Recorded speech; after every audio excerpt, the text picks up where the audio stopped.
मेरा 4-5 सवाल है, इसलिए मैं फ़ोन लेकर के खड़ी हुई हूँ। मेरा पहला सवाल ये है गुरुजी की मम्मी जैसे जित्या करती है, हम लोग 3 भाई बहन हैं, 2 बहनें हैं, 1 भाई, और मेरे घर में एक छोटा सा कुत्ता भी है। तो वो गुरुजी भाई बहन के समान ही है, समझ लीजिए। मतलब मम्मी हम लोगों के कंपैरिजन में उसको ज़्यादा प्यार करती है। मोस्ट ऑफ द टाइम उसके पीछे ही मम्मी का जाता है। तो जब मम्मी जित्या करती है तो कहते हैं सबको पहनाती हो वो बद्धी जित्या वाला, तो क्या हम उसको भी पहना सकते हैं? क्या पहनाती हैं? वो जित्या जो पहनते हैं ना, अभी जित्या वाला जो पर्व था कुछ दिन पहले। हाँ हाँ, या देखो नहीं पहनाना चाहिए? ये क्या होता है, पहले ये समझाओ, हम अभी समझे नहीं क्या होता है। भाषा मिसमैच हो मैं रही है। बताती हूँ। जैसे पति के लिए तीज किया जाता है, करवा चौथ किया जाता हाँ। है, ठीक उसी प्रकार से बच्चों के लिए जित्या का पर्व किया जाता है। हमारे यहाँ उसे संतान सप्तमी कहते हैं। शायद, मुझे इसका ज्ञान नहीं है। हाँ हाँ, हमारे यहाँ उसको संतान सप्तमी बोलते हैं। ठीक जी, ठीक है, ठीक है। देखो, बच्चों के साथ बच्चों का व्यवहार करो। जीव मात्र से प्रेम करना बुरा नहीं है। सबसे प्रेम करो, सबको रोटी दो, सबको प्यार करो, सबको दुलार करो। प्यार दुलार करने में कोई बुराई नहीं, पर हर चीज की मर्यादाएं हैं। आप जितना प्यार अपने पति से करती हैं, आप उतना प्यार, उस तरह का प्यार पर पुरुष से करेंगे तो ये मर्यादा के खिलाफ है। जी। मतलब प्यार, अब कहेंगे नहीं जी जैसा हम अपने पति से करते हैं वैसे तुमसे भी करेंगे, वो अमर्यादित हो जाएगा। उसी तरह हम गाय से जो व्यवहार कर सकते हैं वो कुत्ते से नहीं कर सकते। तो हर चीज की एक मर्यादा है। कुत्ते को देहली के बाहर रखा जाता है, घर के अंदर नहीं। बट वो तो हमेशा घर में ही रहता है। वो आपकी अज्ञानतावश है। कुत्ता जहां जहां अपने पांव रख देता है, कुत्ता जहां जहां होता है, वो अशुद्ध हो जाती है जगह। कुत्ता के स्पर्श से अशुद्धि आती है। इसलिए कुत्ता को रोटी खिलाने का विधान तो है। कुत्ते को आवश्यकता है तो आप उसकी दवाई भी कराइए, है ना। अनायास उसे छूने का विधान नहीं है। तो फिर गुरुजी उसको घर से बाहर कर दें? बाहर क्या, कुत्ते घर के अंदर रहे कब? आज के जमाने में फैशन का जमाना, तो लग्जरी गाड़ियों में घूम रहे हैं कुत्ते। गाय है आपके घर में? नहीं गुरुजी, उसके लिए इसलिए नहीं पॉसिबल है क्योंकि आप फ्लैट में नहीं रख सकते हैं। आप खुद अगर रेंट पे रहते हैं तो आप समस्या नहीं रख तो सकते। यही है कि आज हम कुत्ते को रखने को पॉसिबल मानते हैं, पर गाय को रखना इम्पॉसिबल मानते हैं। गुरुजी, दिक्कत तो कुत्ते से भी है बहुत लोगों को। हाँ। लॉजिकली देखा जाए, अगर उसको हम बाहर लेकर के जाते हैं शौच के लिए तो उससे भी दिक्कत है, लेकिन कुत्ते में मैनेज हो जाता है क्योंकि हम बाहर लेके जाते हैं। एक्चुअली कुत्ते में आप लोग मैनेज करना सीख गए हैं। काश गाय के साथ भी मैनेज करना सीख गए होते तो गाय भी मैनेज हो जाती है अभ्यास से। अब कुत्ते के संग रहते रहते अभ्यास हो गया है। गाय भी ना, छोटी सी गाय आती है जो हिमालय तरफ की गाय है ना, वो बहुत छोटी सी होती है। वो गाय यदि आप घर में रखेंगे तो वो आपके बिस्तर में सो सकती है, वो आपके संग खा सकती है। मतलब इतनी छोटी सी होती है, 1 लीटर दूध देती है वो, और इतनी प्यारी गाय होती है, इतनी सुंदर होती है। मतलब पूरे भारत देश की सर्वश्रेष्ठ नस्ल है वो, सबसे सुंदर सर्वश्रेष्ठ गाय। वो गाय सिर्फ कम दूध देती है। मतलब अपनी गौशाला में जितने छोटे छोटे बछड़े हैं ना, छोटे छोटे, मतलब सामान्य गैया का जो बछड़ा 1 महीने में होता है ना, उतनी बड़ी तो वो पूरी गाय होती है। मतलब उसे आप गोद में लेके जा सकते हैं। वो बच्चे की माँ बन गई है, लेकिन उस गाय को आप अपनी गोद में ले सकते हैं, वो भी गाय होती है। तो कुत्ते वालों को उस गाय के साथ मैनेज कर लेना चाहिए। अच्छा, मतलब उस हाइट, मतलब उस गाय की हाइट की ग्रोथ नहीं है, वो गाय की हाइट, वो गाय बहुत छोटी सी होती है, छोटी सी होती, इतनी सी होती है कि आप उसे गोद में ले सकते हैं। आप उसे गोद में लेके पूरे घर में घूम सकते हैं। मतलब इतनी छोटी गाय होती है वो। देखो, भगवान को पता था कलयुग में ऐसा होगा, इसलिए ऑप्शन दे रखा है। आप कुत्ते को गोद में लेके घूमते हैं, पर भगवान ने ऑप्शन दे रखा था, हम लोगों का ध्यान उस तरफ गया नहीं। सही बात। गुरुजी, मेरा दूसरा सवाल ये है कि ये सवाल बेसिकली मेरी बहन के घर वालों का है। चिकन नहीं खाना चाहिए क्योंकि उसमें जान होती है, कोई भी जानवर नहीं खाना चाहिए क्योंकि जान होती है। प्लांट में भी तो जान होती है ना गुरुजी? हाँ, होती है। तो फिर हम उसको तोड़ते हैं तो उसको नहीं दर्द होता? ऐसा उनके घर वालों का सवाल है, मेरे माध्यम से। नहीं, आप ठीक कह रहे हैं। देखो, किसी आप ना गेहूं को चबा जाइए, जी चने को चबा जाइए, दालों को चबा जाइए, तो वो रोती नहीं है, चीखती नहीं है, उसमें रक्त नहीं होता, हड्डी नहीं होती, मांस नहीं होता, वो चीखती नहीं है, चिल्लाती नहीं है ना। पर आप मुर्गी को मारिए तो वो चीखेगी, चिल्लाएगी, भागेगी, खून है, हड्डी है, मांस है ना।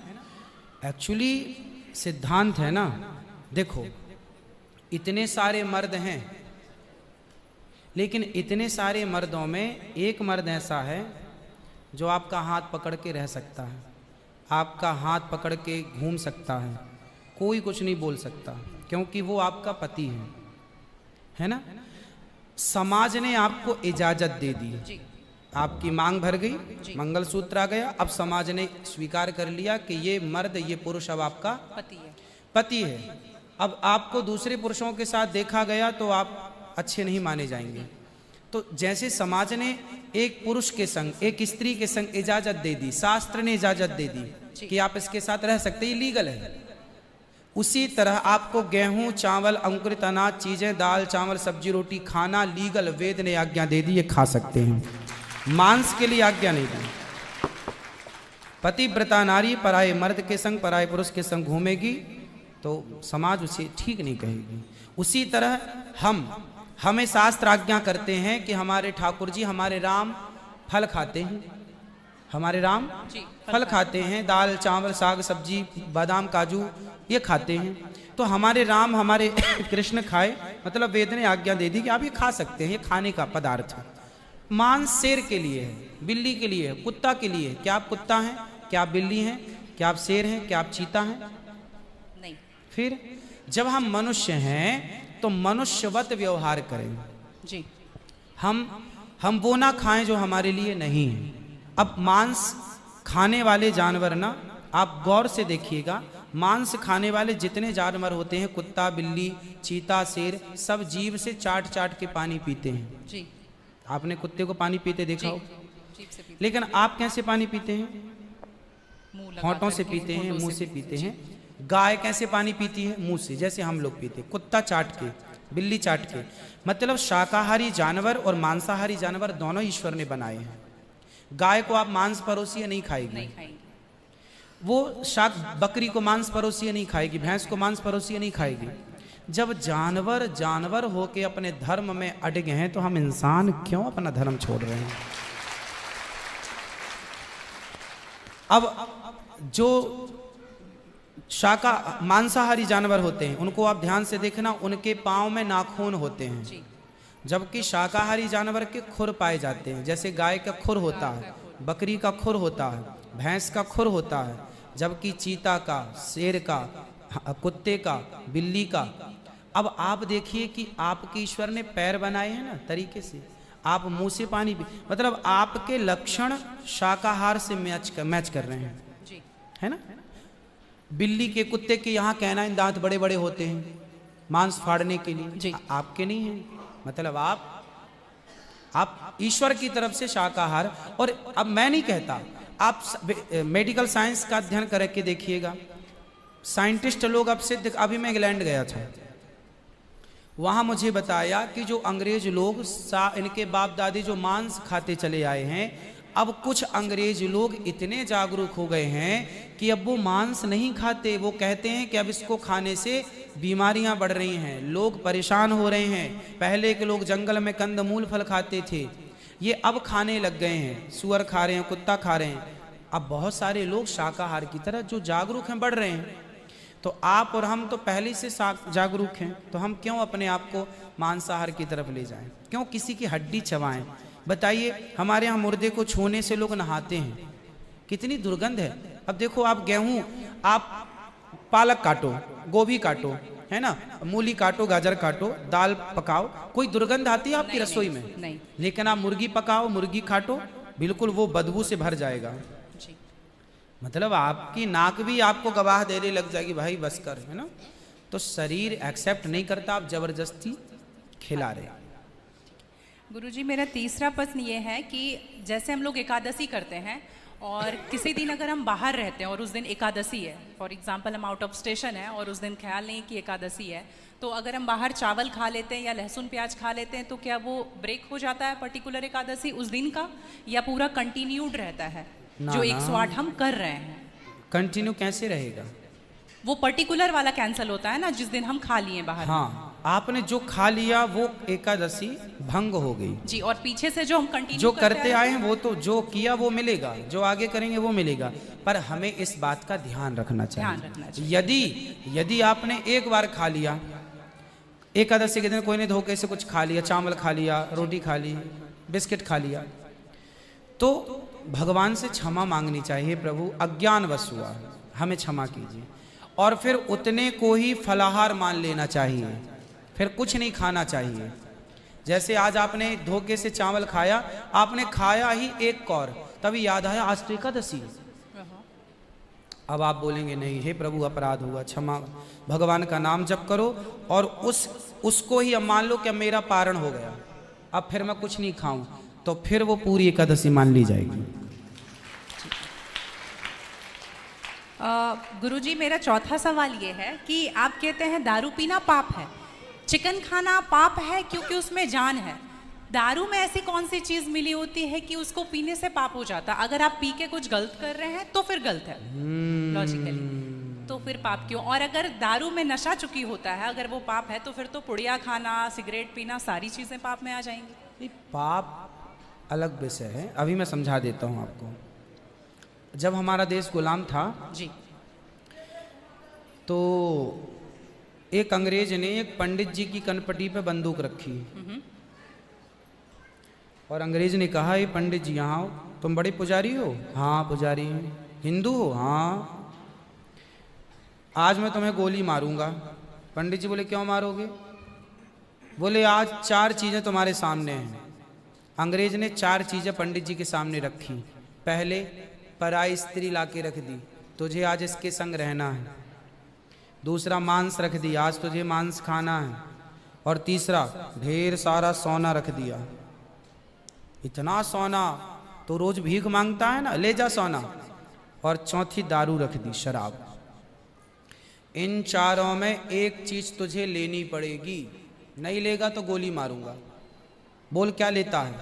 पंडित जी बोले, पराई औरत तो मैं नहीं देख सकता, मार दो गोली मुझे, पर मैं पराई स्त्री के, मेरी माँ बहन, मेरे संस्कार ऐसे हैं कि ये मेरी माँ बहन और बेटी है, ये मैं मर जाऊंगा पर चरित्र में दाग नहीं लगने दूंगा, तो ये स्त्री तो मैं नहीं ले सकता। अब मांस भी मेरे धर्म के खिलाफ है, आप गोली मार दो, मैं ब्राह्मण हूँ, मैं मर जाऊंगा पर ये धर्म नहीं छोड़ूंगा। और रहा ये सोना भी नहीं लूंगा, क्योंकि मैं भीख इसलिए बेईमानी करता तो भीख क्यों मांगता? मैं ईमानदारी से भीख मांग के खा सकता हूँ, बेईमानी का करोड़ों नहीं ले सकता, इसलिए सोना भी नहीं लूंगा। हाँ, पंडित जी को लगा ये तो पानी है, दारू शराब, उनको दारू पानी लगा, ये तो पानी है। पंडित जी को बेचारों को पता नहीं था कि दारू का क्या मजा है। अब उनको लगा ये पानी है, पिएंगे निकल जाएगी। पानी समझ के पंडित जी ने बोला कि चलो, गोली कनपटी में बंदूक रखा है, चलो पी लेते हैं, अभी निकल जाएगी शाम तक। पंडित जी ने दारू पी, और जब दारू पी ली तो दारू जब पी तो नशा चढ़ा, और जब नशा शराब का जब नशा चढ़ता है तो इंसान नहीं रह जाता। जैसे स्त्रियों को, जिसको ऑपरेशन होता है ना, तो रीढ़ की हड्डी में डॉक्टर एक इंजेक्शन लगाते हैं स्पाइनल में, जिससे शून्य हो जाती है। वो अंग क्या हो जाता है? कोई भी ऑपरेशन में डॉक्टर आपको शून्य कर देता है। उसी तरह शराब आपके मस्तिष्क को, आपके सोचने विचारने की क्षमता को शून्य कर देती है, माइंड को शून्य कर देती है। आप ये निर्णय नहीं ले पाते कि क्या सही है और क्या गलत है। अब पंडित जी जब नशे में झूमने लगे तो वो उस स्त्री को छेड़ने लग गए, ए यहाँ जा, नशे में। तो यही तो प्रश्न था मेरा गुरुजी कि वो नशे में ऐसा कर रहे हैं तो गलत है। अगर जो बोलते हैं हम जेंटलमैन पैक पीते हैं, हम 2 पैक पीते हैं या 3 पीते हैं। अच्छा ये बताओ, नशे में करने लगे तो गए, वो नशा आया कहाँ से? शराब जहां पीने से आया वही तो गलत है। नहीं तो गुरुजी, सारे फसाद की जड़ तो वही है। गुरुजी जब ज्यादा पी ले रहे हैं तो ऐसा हो रहा है, जो कम पी रहे हैं और ये कह रहे हैं कि कम पीने से ऐसा नहीं होता, आप ज्यादा हमारे यहाँ कुछ भी करोगे 5 महापाप गिनाए हैं शास्त्रों ने। जी 5 महापाप, उनमें से एक शराब है। शराब है, हाँ। शराब को महापाप इसलिए कहा गया है, ये बुद्धि भ्रष्ट, शराब पीने वाली की बुद्धि सात्विक नहीं हो सकती। आप शराब पीजिए, आप शराब पीने वाला व्यक्ति आध्यात्मिक नहीं हो सकता। जो ईश्वर से कनेक्टिविटी है, जो हम आध्यात्म जगत की बात करते हैं, देखो आप शराब पीने के शराब लोग क्यों पीते हैं? शराब कौन पीता है? समाज में 2 किस्म के लोग होते हैं। एक वो होते हैं, जैसे मैं सात्विक हूं, आप सात्विक हैं, आप चाहते हैं कि मैं भजन करूं भगवान का, ज़्यादा हाय हाय नहीं, शांत खुश भगवान के चिंतन में। एक तो इस प्रकार का आदमी है भगवत चिंतन में, वो ज़्यादा खाता भी नहीं। एक आदमी कैसा है जो विषय भोगी है। शराब शरीर को गर्म करती है, शराब शरीर को गर्मी पहुंचाती है। और जो व्यक्ति भोगी होता है, जिसे भोगों को भोगना है, वो लोग शराब का उपयोग करते हैं अपने भोगों की क्षमता को बढ़ाने के लिए। अब जिसे भोग भोगना है वो तो अपनी क्षमता भोगों की बढ़ाए और शराब पिए, परंतु जिसे भगवत प्राप्ति करना हो, ईश्वर से नेह करना हो, मन लगाना हो, संत लोग 1 टाइम भोजन करते हैं, 2 टाइम नहीं खाते। बोले शरीर को केवल जिंदा रखना है, ज्यादा खिलाएंगे तो शरीर फिर हानिकारक है, मन भटकेगा। इसलिए यदि आपके अंदर ईश्वर की प्राप्ति की साधना है तो आपका आहार विहार शुद्ध अपने आप हो जाएगा। और मन में यदि कामना है तो फिर लोग तो चरस भी पीते हैं, अफीम भी लेते हैं। ये सब चरस अफीम क्या करती हैं? शरीर को उत्तेजित करती हैं। ये सब शरीर को उत्तेजित करने वाले पदार्थ हैं। तो बाकी जितने भी नशा वाली चीज हैं, हाँ। गुटखा, खैनी, दारू जो भी हैं, ये सारे फिर उतने ही इक्विवेलेंटली सब नुकसानदायक है। खैनी से कैंसर होता है, सिगरेट से लंग्स खराब होते हैं। गुल से क्या होता है गुरुजी? किससे? गुल जो करते हैं, गुल क्या होता वो है? पाउडर एक होता है ना? नहीं वो मैं जानता नहीं। चरस अफीम क्या कहते हैं? क्या है बट? ड्रग्स? नहीं वो ड्रग्स नहीं होता, डब्बे में आता है गुल। नहीं, वो गांव के लोग को मैंने देखा करते हुए। हाँ, तंबाकू चूना? नहीं वो मैं उसके बारे में पहली बार सुन रहा हूँ, अब रिसर्च करना पड़ेगा वो चीज क्या है। मतलब कुछ भी नशीला पदार्थ देखो गलत है, सब गलत है, सब गलत। शराब कौन सी सही है? सिगरेट कोई पिए तो कौन सा समझदार है? आप खैनी खाएं, गुटखा खाएं, अब कौन सही? इसे कौन कहे? मूर्ख ही सही कहेगा, खाने वाला ही सही कह सकता है। तो मतलब सब इक्वली उतना ही पाप है। पाप पुण्य अलग विषय हो गया। नहीं गुरुजी, आप कहते हैं कि शराब को पाप माना गया है, ये सारी चीज पाप के अंतर्गत है। अब सेहत खराब हो ही जाएगी। शराब के नशे को पाप माना गया है, बाकी चीजें गलत हैं। ठीक है। महापाप में शराब को लिया गया है, बाकी चीजों को गलत। सही कैसे हो सकती है? खैनी और सिगरेट और बाकी चीजें। महापाप में शराब को गिना। देखो एक होता है महापाप, एक होता है पाप जी। महापाप 5 प्रकार के हैं, पाप अनेक प्रकार के हैं। तो पाप है, गलत है, ये सब चीजें गलत हैं। शराब महापाप है। आगे ठीक है गुरुजी, मेरा लास्ट प्रश्न आपके माध्यम से ये बुलवाना है। बहुत सारे लोग खच्चर पर जाते हैं केदारनाथ, और वैष्णो देवी भी जाते हैं खच्चर पे। अगर आप देख रहे हैं तो अभी रिसेंट का वीडियोस देखे होंगे, तो उनको चरस पिला करके लेकर के लोग जा रहे हैं। किसको? खच्चर को जी। एक नाक बंद करके एक नाक से पिला रहे हैं, और आपको यहाँ पे बहुत सारे लोग एडमायर करते हैं, इवन 11 मिलियन लोग एडमायर करते हैं। अगर आप ये बोल देंगे कि आप धाम जाते हो तो जाओ, लेकिन पैदल जाओ, इनका प्रयोग मत करो, तो मेरे लिए बहुत अच्छा होगा, क्योंकि हम बहुत ज़्यादा ही एनिमल लवर हैं। तो ये देख करके लगा था मुझे कि कभी आऊंगी यहाँ तो आपके माध्यम से। इसलिए पहले के लोग जब तीर्थ यात्रा पर वहाँ केदारनाथ बद्रीनाथ जाते थे तो इस उद्देश्य से जाते थे कि अब वापस नहीं आना। पहले के लोग जाते थे इस उद्देश्य से कि अब वापस नहीं आना, वहीं भगवत धाम में चले जाएंगे। आजकल इसलिए आज के जमाने में तीर्थ इत्यादि जवानी में ही कर लो। माँ बाप को समय है, पाँव हाथ चल रहे हैं तो करा दो, भजन करो मस्त जवानी में, बुढ़ापा किसने देखा। तो समय से सब कर लो, बुढ़ापे में फिर तो खच्चर ही बचेगा। तो बुढ़ापे जो देखो बूढ़े लोग हैं जो नहीं चल पा रहे हैं पर आस्था है दर्शन की, तो वो अपने हिसाब से जाते हैं। नहीं तो गुरुजी हेलीकॉप्टर भी तो है ना। हाँ हेलीकॉप्टर का बजट सबका नहीं होता, हेलीकॉप्टर से सब नहीं जा सकते ना, उसकी टिकट ही महंगी है, 25-50 हज़ार रुपये लगता है, लाख रुपए भी लगता होगा, भगवान जाने, मुझे नहीं पता कितना लगता है। अब सामान्य आदमी कहाँ वो 50 हज़ार की टिकट कटाएगा, वो तो 1000-2000 दे के जाना चाहेगा। तो सबके अपने अपने बजट हैं, पर ये कोशिश करो कि हम अपने पाँव पर चलें, हम किसी पर बोझ ना बने। ये सही है कि हम किसी जीव को परेशान ना करें। यदि वो गधा बधा जो भी है खच्चर, वो यदि स्वस्थ है, क्योंकि हमारे यहाँ राजाओं के ज़माने में घोड़ों पर ही सवारियाँ होती थी, रथ घोड़ों के द्वारा ही चलाए जाते थे, तो उन घोड़ों का ध्यान भी रखा जाता था। पंच परमेश्वर कहानी है जुम्मन से खलगू चौधरी, उसमें एक इक्का गाड़ी की भी कहानी है ना, तो उसमें बैल के द्वारा इक्का गाड़ी चलाई गई, उसका जिक्र है। तो हमारे यहाँ पहले ना जैसे किसान खेत में जोताई करते थे, जुताई तो बैलों से होती थी, तो बैलों को ना दिन भर जुताई में रखते थे और रात भर उनको चराते थे।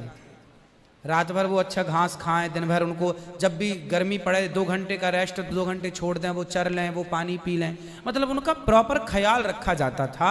आज कुछ लोग क्या है, पैसे कमाने के लिए उनका ख्याल तो रखते नहीं है, और वो पैसे लेने के चक्कर में ना उसको भरपेट खिलाते हैं, ना उसका पानी का ध्यान, ना खाने का ध्यान, तो वो कमजोर हो जाता है, मर जाता है कई बार। वही प्रॉब्लम है गुरुजी, वो 5-5 बार चढ़ाते हैं और आने के टाइम पे पूरा पाँव टूट जैसा जाता है और फिर उसका ध्यान नहीं रखते। उसकी खिलाई पिलाई हो, और एक समय होता है, यदि जवान है तो उसको उपयोग में लिया जाए, बूढ़ा है तो उसको रिटायर कर दिया जाए। अब बूढ़े गधे के ऊपर भी लोगों को बिठा कर ले जाएंगे, तो एक हर व्यक्ति जानवर हो या इंसान हो, हर चीज़ की क्षमता होती है। जवानी सबके साथ होती है और बुढ़ापा भी सबके साथ होता है जी। तो उन लोगों को भी इस बात का ख्याल रखना चाहिए। आप लोग भी अपने पाँव पर चलने की कोशिश करें, और कुल मिला के जीव पर कोई भी भार ना बने, जीव मात्र को हम परेशान ना करें। जी धन्यवाद गुरुजी।